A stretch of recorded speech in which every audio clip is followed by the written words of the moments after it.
about lab safety.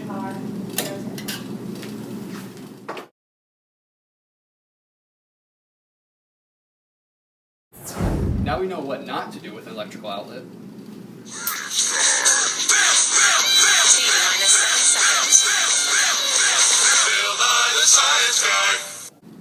Ever wondered how you should stay safe in a lab? I know myself as a scientist I have. So today we're going to go over what you should and shouldn't do in a lab.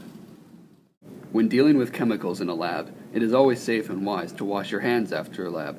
Just like if you were to get something in your eye or your arm or any part of you, you should always wash thoroughly when that happens. That is why there is always an eye wash and shower for these instances.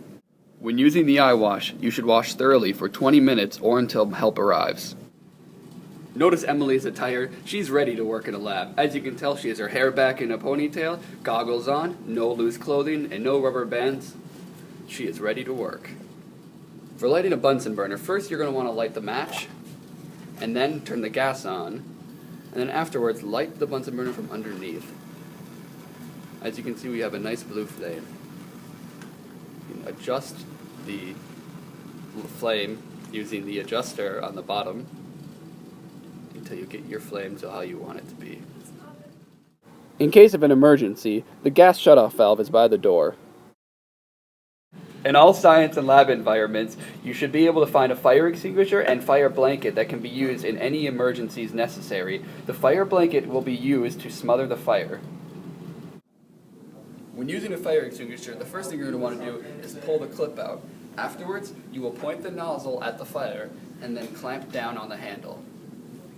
If your lab experience is anything like ours is, when needing the first aid kit, the first thing you're going to want to do is locate it. This could be in any place in the classroom. Just look for the box with the bullet hole on it.